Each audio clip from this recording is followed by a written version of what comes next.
Hello everyone! Welcome back to my channel. So good morning or good afternoon and good evening everyone. So for today's video, I am going to show you how to cook a pork ribs with green tomato sauce. So guys, let's get started. So step 1, so let me show you what ingredients that I am going to cook for today. So here you go. The spare ribs, 5 pounds, and then I have the 1 pound of green tomato, and then I have the 1 bunch of cilantro, and also I have the half cup of olive oil, and then I have a 1 tablespoon of salt. And also I have the 1 tablespoon of nor pork.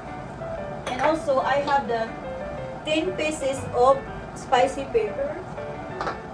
I have the 1/4 cup of garlic. And I have also a half cup of onion.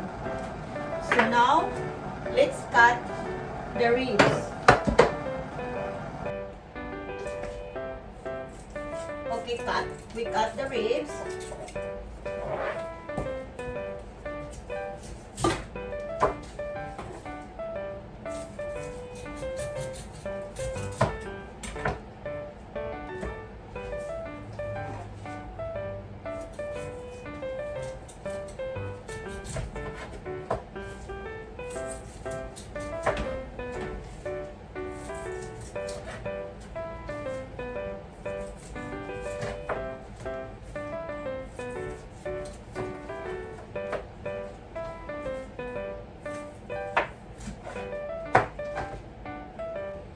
Okay guys, it should look like this, the ribs. So I just finished cutting the ribs.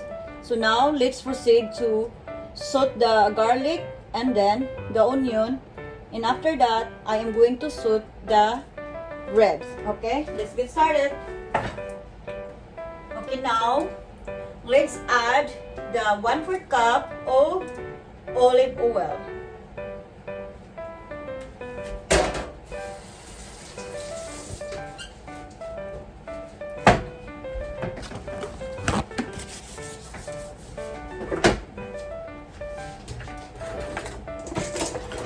And then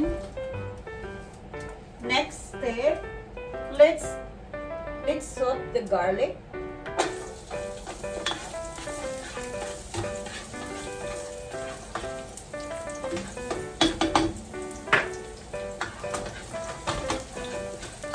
And then let's saute the onion.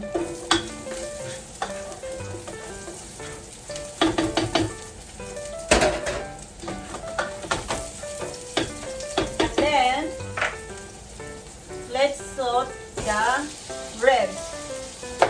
To saute the ribs like about 10 to 15 minutes, okay? And cover with lid. So, see you in 15 minutes. Okay guys, so 15 minutes later. So, if you can see this, so look at the pork. This looks nice. So now let's proceed to adding the 4 cups of water.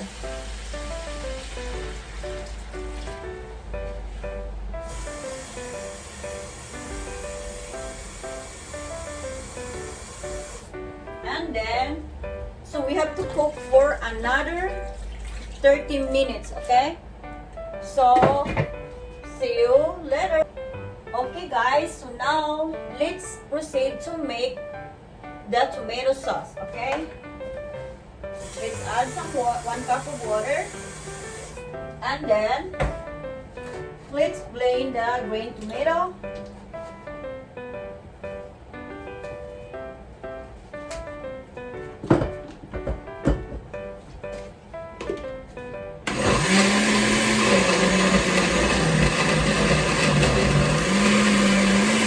And then let's add the rest of the onion, and then the rest of the garlic, and then let's add the hot pepper.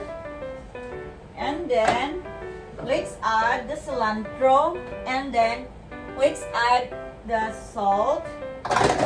And then the nor fork. And then, let's blend together.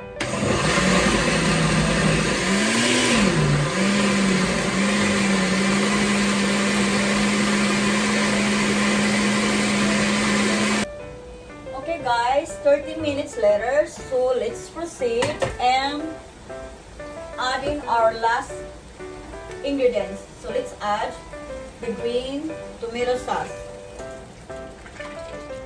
And then, let's cook for another 15 minutes. So, see you soon. Okay guys, so 15 minutes later. So look at, if you can see this, here is the pork ribs with green tomato sauce. So thanks for watching. So see you next video. Have a great afternoon.